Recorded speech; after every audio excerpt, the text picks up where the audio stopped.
YouTube, part 7 of the battery CG series on the ASH26. This is Brian Phillips here again.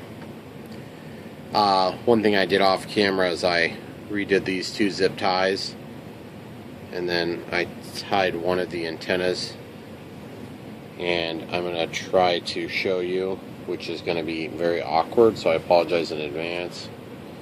Not 100% sure I'm going to be able to get the angle. But basically there's a big piece of tape in there. It's holding the antenna that's passing through this little opening right there. And that antenna is going to be taped laterally. Let's set the camera back up. Basically the other antenna is going to be taped on the other side of the fuse. And like I've mentioned in other videos, a diversity antenna should be going in two different directions, so we want to try to get that on both sides. But before we can really do that conveniently, we're going to need to get this other side, the wire for the aileron, hooked up. Now obviously we're not going to be going over on that side because we need to avoid this whole mechanism. And so for that reason, we're going to chase over and around this way. Now one thing we need to be careful about before we mount this antenna too is we still haven't put anything down to hold this. And I was just going to use basically like a little bit of double-sided tape. I like double-sided tape for stuff like this because really it's just easy to take off if you run into a situation. Worst case scenario, you'll have to scrape some of it off, but it's really pretty easy compared to like if you were trying to take glue off or something of that sort. So because we have kind of a hole right in the middle, I'm not making a real super huge piece of this, but I'm going to do one piece here, and then that'll be all I do. Sometimes in an application where I anticipate needing to get in and out a bunch of times to the receiver, I'll do a Velcro patch. And the Velcro patch is actually alright for the stabilizers too, just so long as it's not the Velcro that's like the balls that latch together instead of the fabric that latches together. If you get the kind with plastic balls that interlace, I just have a hard time seeing that working. Because you're going to transmit just a little bit too much of the vibration from the plane into it, as my anticipation.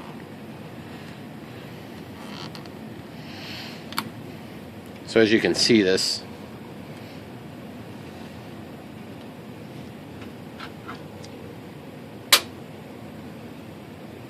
thing is just really wanting to stay down in here, which is cool. I mean, it's nice to know that it's going to more or less stay where it needs to be.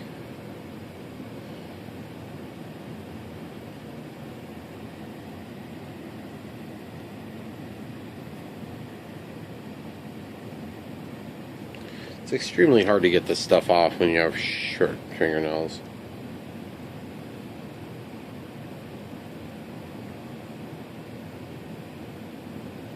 The backing, that is, guys. Come on. Sorry if I knew that was going to take so long. I'm going to pause that. Okay, so it's just regular 3M double-sided tape. Nothing too special there. And I'm just sticking that to the bottom of the housing. And while we've got that lifted up, I'm noticing that this screw is being ineffective, which sucks. Okay, so we're going to go ahead and plop this back down in here, being mindful to stick it as far back as we can.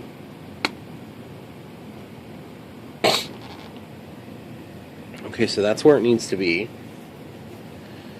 So now at this point, that has enough retention both from the hugging on either side from the servo and Why did we just pop up there? I need to see what happened there. Well, I think we're okay. I don't know why it popped up though. I want to make sure that's not going to happen during flight and then get bound up with this linkage.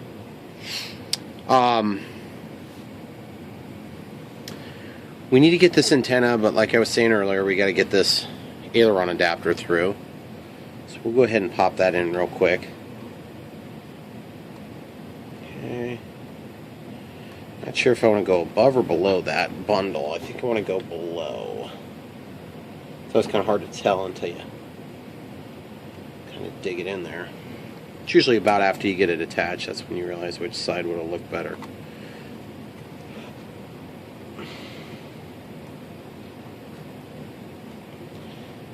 So my grandpa's got another plane built, so I get to work with him on that. Coming up pretty soon. It's a stick-built, real simple trainer this time. I'm not sure how he arrived at picking that one, but whatever the case is, it's what he picked. So helped him get electronics ordered, and then he had a hip surgery, so we'll be getting together for that here pretty soon in the next, I don't know, not so long. That's one of the only things I don't really put on YouTube is our builds together. Just because it's so disruptive to the actual enjoyment of the activity. The process of filming, it's not so much YouTube or anything like that. The process is very disruptive. Now what I'm tempted to do is to go right here. But I think that's ugly. So what I have to do is I'm going to have to go around keeping this nice and tight. Toiga. Right here. Oh, that's right. We had trouble getting that through, didn't we? Let's hope it goes through, guys, because I don't want to dink around with it. Please go through. Please go through. Thank God it went through. Okay. That's a relief. Okay, so now this one wire, I really want it to be secured there, but I don't think that's super practical, so we'll probably just secure it tight here with a zip tie. And the reason we're going to use a zip tie here is because I'm getting tired of doing this, and I don't really care. I just want to get it done so we can fly this thing. So you can see the way we did it there. We're going to try to do it the same way. And so it's going to go like this.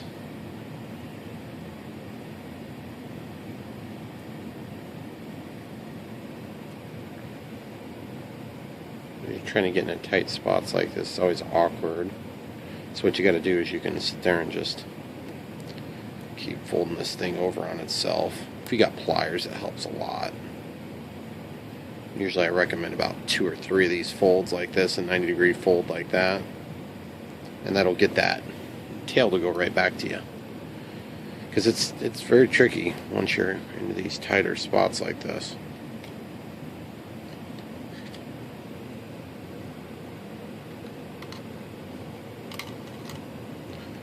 And you can walk it back just like so.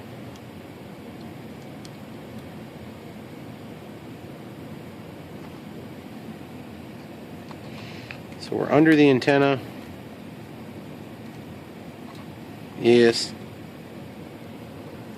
So I need to, I don't want that antenna tied up with it. I want that to be out of here for now. That'll be put through loose and then taped to the side. I don't want to put it through the zip tie. Zip tie could crush it while we tighten it. So I gotta avoid that.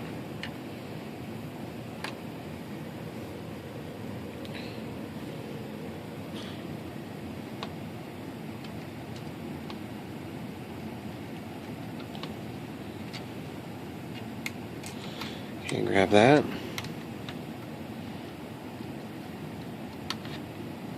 Get this back in the hole.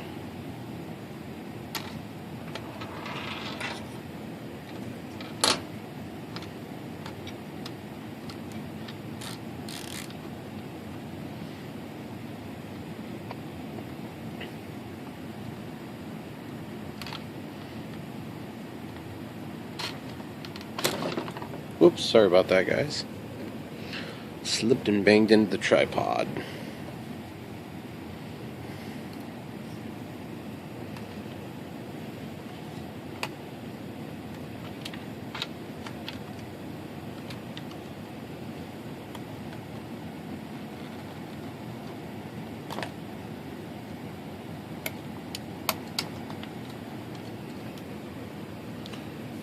We're just going to leave that attached, the forceps that is, and we're just going to clip this, get the tail out.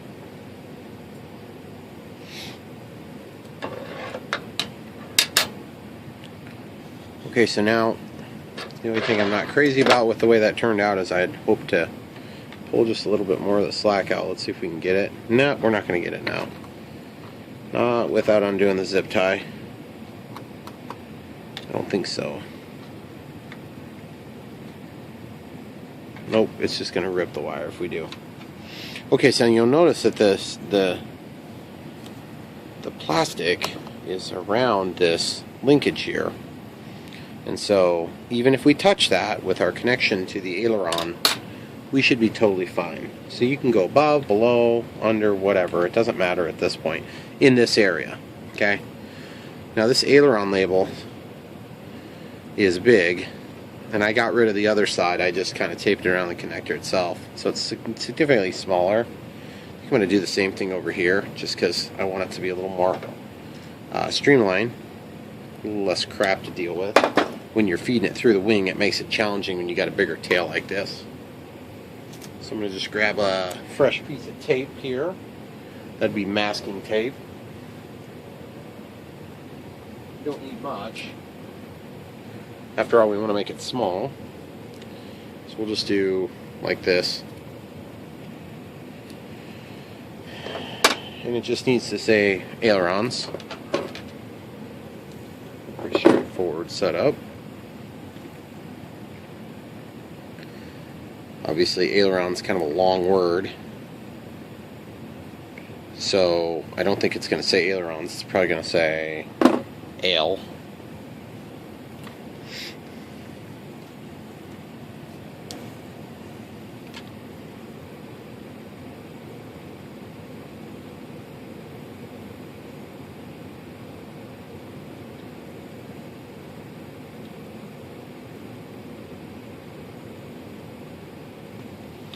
Now the significance of that is it's hooked up to the aileron port here. And they have an E on the aileron. So I'm going to do it just like it says on the receiver.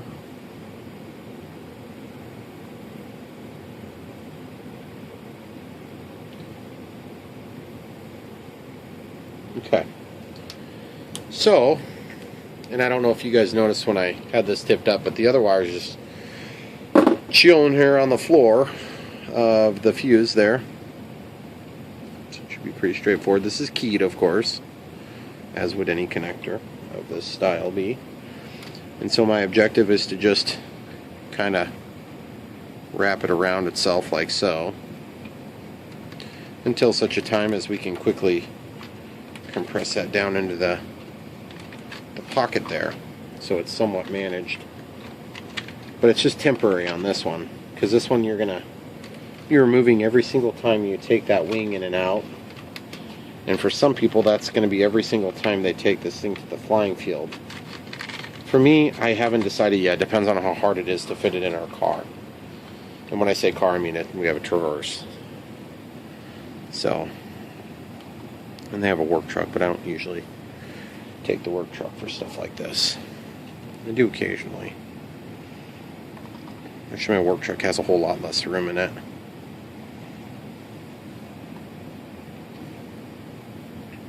Okay. So now,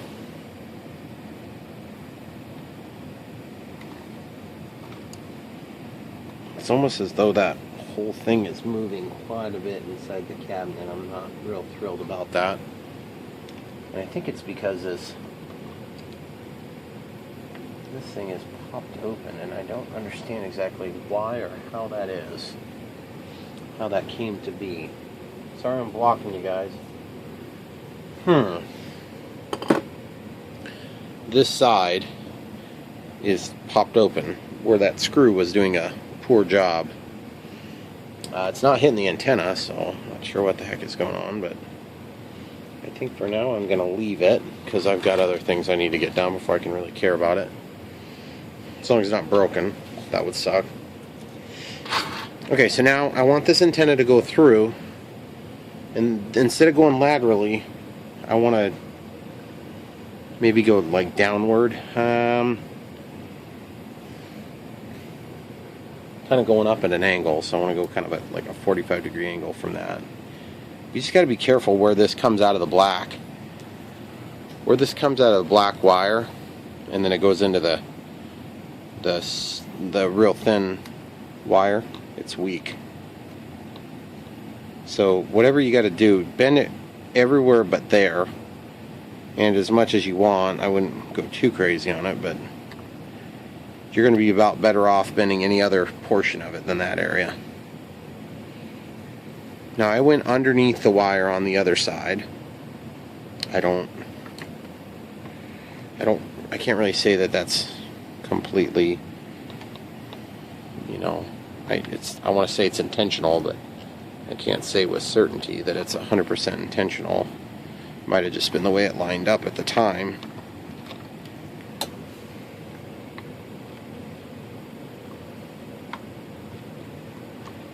Queso. Queso, that sounds good. That's not what I meant, though. Okay, so what we're going to do is we're going to try to locate this back in the middle of the plane, because there's just, I think we're going to get better antenna response back here. With the exception of the fact that we do have the one carbon fiber spar there. As long as we're not in a position where we're going to completely lose radio contact, I think we're going to be good there.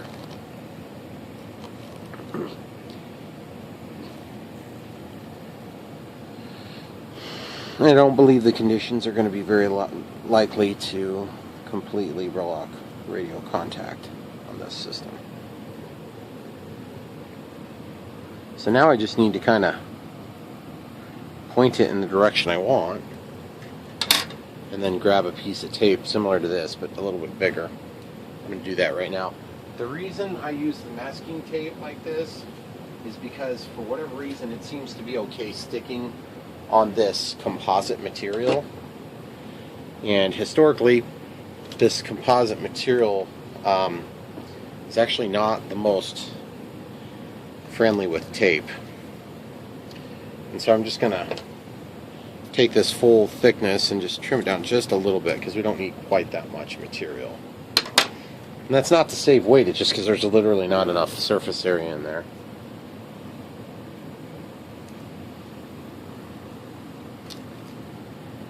Okay, so now I'm just going to stick the antenna to the actual tape, except it's not one to pick it up very good.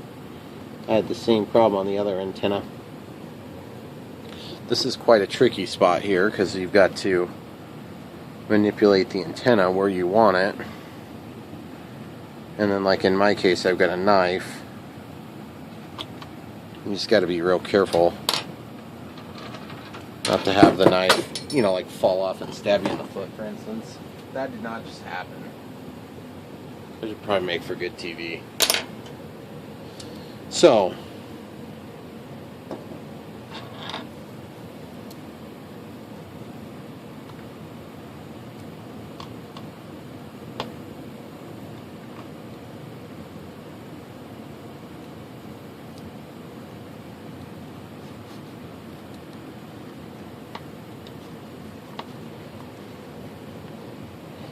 okay, so I don't know, on this antenna, I'm having a heck of a time controlling and manipulating it down. We might just leave it there for now. I mean, we should be doing a range test on this anyway. I hate to give up on a detail like that, but it is kind of what it is. Okay, I'm going to move this camera for a minute so you can see what's going on in there, because it's hard for you to see in this particular step what the heck is going on. You see what I'm talking about there, guys? There's a little bulge there. That's the antenna, okay? So it's going more or less straight back and forth. And then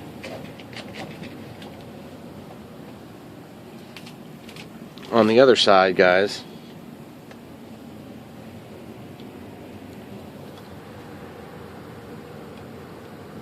you're going slightly up.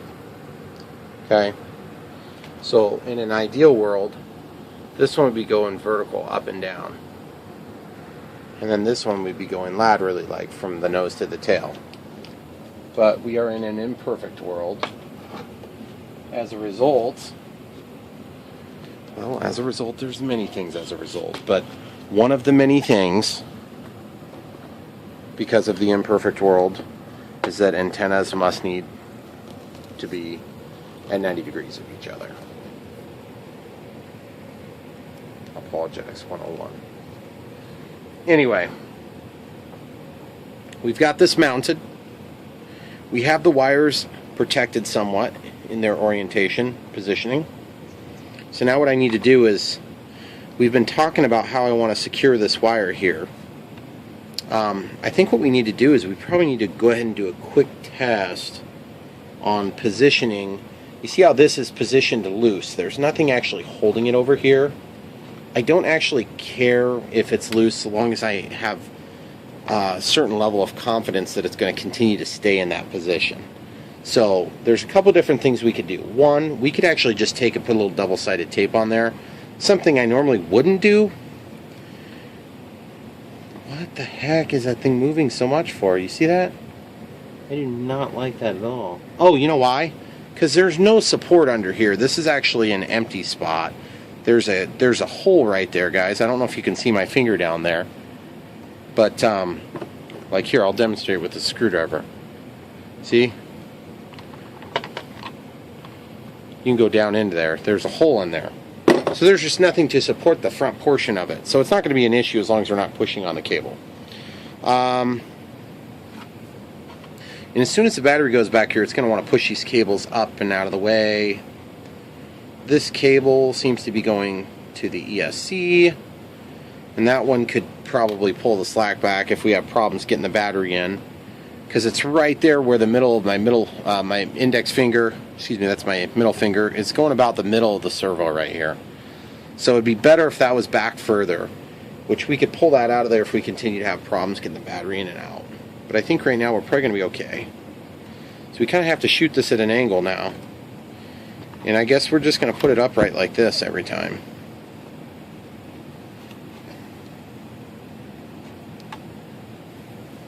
Okay, let's give you guys a little wider shot as I do this. Being that I'm doing this at a bit of a slant, so you guys can get a better shot, the plane keeps wanting to slip. So in case you're wondering what the heck was going on. Alright, so we're going to try to slide this in now. We're still fighting to kind of get that angle. Don't like that at all. I wonder how much better it would be if I just pulled that one lead out as a test, so it's out of the way. Is that the difference we need? I don't think so. I don't think that's really that big a deal. No, that's not an issue. That one lead is not the issue. So,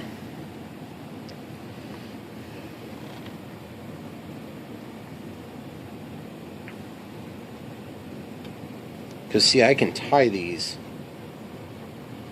up underneath if I had to. It's just me a doozy to get any control in there to cut wire ties and things.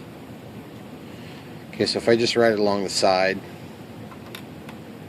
Why am I having so much trouble? Am I catching something on the floor? Nope.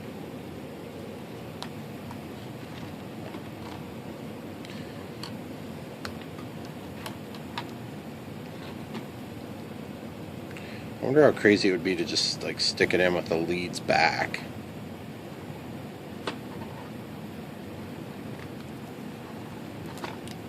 Well, that's certainly a heck of a lot easier to get in. Now, the problem is then it is allowed to pull right into the motor. So So what I have to do is I have to either secure this or make some sort of a brace that prevents it from going forward. That's going to be a challenge, a big challenge. So then there's the other problem of lifting this up when we're done flying.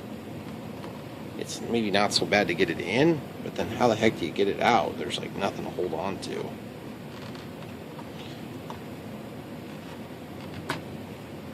It's not like a huge deal for me, but I'm just thinking about when we have limited dexterity, we're out there and it's cold. It's going to be a bear to get this thing out.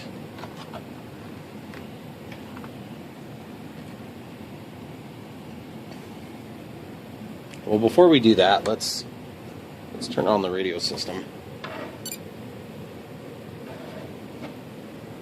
Move all this crap out of the way. Okay, throttle cut is on, throttle stick is down. Ooh, it's singing songs.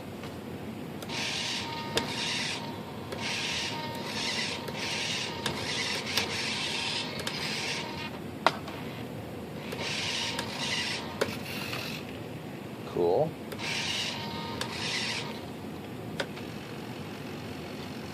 And we're free there.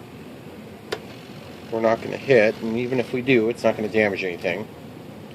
I'll just show you this. I'll lay this on top. See how much clearance there is? It's at least a zip tie thick. So we should be totally fine there. Unless this decides to bounce up, which would kind of be obnoxious, because look at that. I think that housing is just popping open on us. Okay, so in order to stop that housing from continuing to open, I'm just going to throw a little bit of tape on the side. I'm going to push it down and I'll throw a little bit of tape on there, which should resolve that issue, and then we can always peel that off if we have to get back in.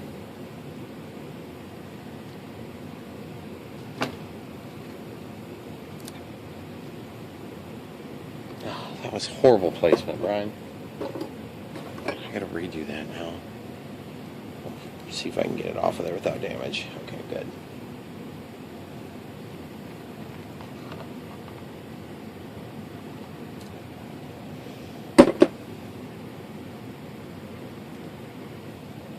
Okay, so we'll take a flat-bladed screwdriver, and so we got to wrap this tape down and behind.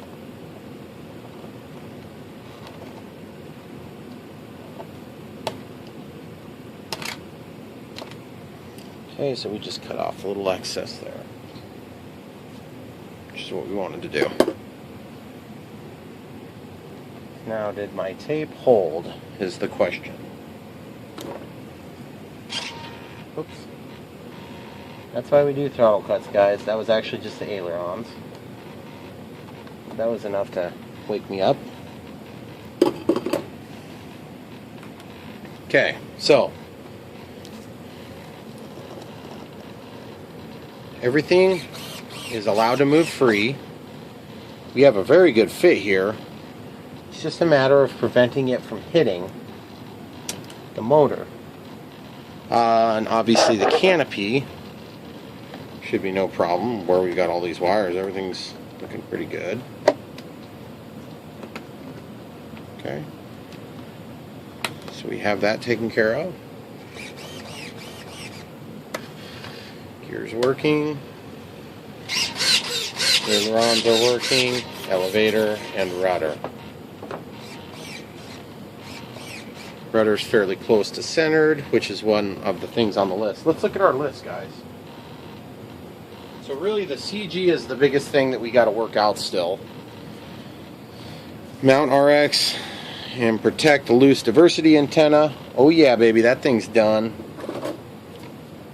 What else do we have to do? LiPo for CG. Okay, so we already know the CG. Extensions for ailerons to protect from, yep, rudder trim straight. Guys, that's everything on the list except for actually working out the CG. And I am reluctant to admit, but we are pretty much out of time again.